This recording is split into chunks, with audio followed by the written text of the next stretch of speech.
Zineb Gout, bonjour. Bonjour. Vous êtes la nouvelle présidente de Renault Portugal. Exactement. Vous êtes arrivée il y a peu de temps, au mois de septembre Oui. 2020. Eh bien écoutez, présentez-nous votre parcours, votre itinéraire, comment vous en êtes arrivé là. Donc j'ai 41 ans, je travaille au sein du groupe Renault depuis 16 ans maintenant. Ouais. Je suis donc un pur produit. Une fidèle. Voilà, exactement, de la marque et du groupe Renault. Ouais. J'ai eu l'opportunité de travailler finalement dans 4 pays. J'ai D'accord. commencé en France et très rapidement on m'a proposé d'aller en Algérie. Ouais. Donc j'y suis allée pour 2 ans initialement et finalement j'y suis restée 7 années Ah oui. avec 4 postes super intéressants, avec une carrière essentiellement sales and marketing, donc vente et marketing. Ouais. J'ai fini donc ma période en Algérie en tant que directrice marketing du pays. Ouais. Ensuite on m'a proposé d'aller à Paris pour être directrice d'une concession automobile. Ah oui, donc c'est pas, oui, c'est plus du tout.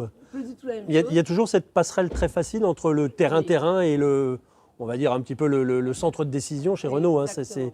Ça fait partie de la culture. Intéressant, finalement, parce que pour jamais s'éloigner finalement de nos clients. Faire du marketing sans connaître les ventes, c'est difficile, a priori. Exactement. Donc j'ai eu l'opportunité de manager une concession à Paris Intramuros. Donc qui dit concession dit vente de voitures, dit atelier, surtout. réparation, carrosserie, etc. Exactement. À Paris Intramuros. J'ai une rayure sur mon pare-brise, vous pourrez regarder ça tout à Avec l'heure. plaisir. Ah oui, très bien, merci. Plutôt, j'ai regardé par mes techniciens.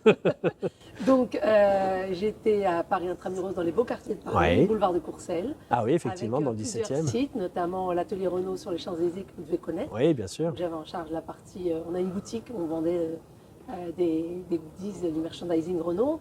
Donc, c'était super intéressant. Et j'avais plusieurs sites, aussi avenue de la Grande Armée. Oui.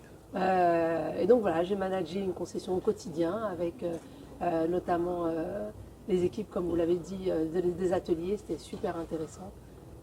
130 personnes. Ah oui, c'est une belle concession déjà. Voilà, Hein. Ouais, ouais. et pendant donc un vrai garage. Ouais. Pendant environ 2 ans et demi.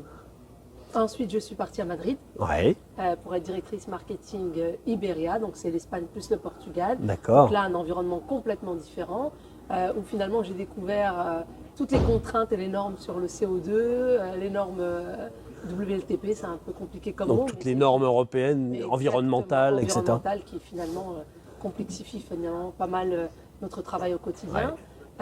Donc j'ai fait ça pendant 3 ans. Et comme vous l'avez dit, je viens d'arriver au Portugal depuis le mois de septembre dernier, en pleine pandémie. Ouais. Mais finalement, très bonne intégration et je suis super contente d'être ici. Et votre premier regard sur le Portugal, le pays en tant que tel, je parle pas du regard de l'entreprise, mais du regard personnel. Quel est votre Moi, je suis ressenti? super agréablement surprise. Ouais. Je pense que j'ai, comme beaucoup de personnes, des amis portugais en France. Oui. Et je pense que, moi, ce que je leur ai dit quand je les ai appelés, je leur ai dit, vous n'avez rien à envier à la France, je pense que c'est super, Ouais. il y a tout. Alors, je comprends les raisons éventuelles pourquoi les gens sont partis Bien sûr. il y a une 50aine d'années. Mais je pense qu'aujourd'hui, le Portugal est un pays super développé, super agréable pour y vivre. Et vous vous y sentez bien? Vous êtes ouais. très rapidement intégré dans la Très vie rapidement intégré, portugaise? effectivement, malgré finalement un peu les restrictions liées au confinement. Mais moi, je suis super contente d'être là. Eh ben, génial, bienvenue au Portugal alors. Merci. Et bon courage dans vos nouvelles missions. Merci beaucoup. La French Radio. Portugal.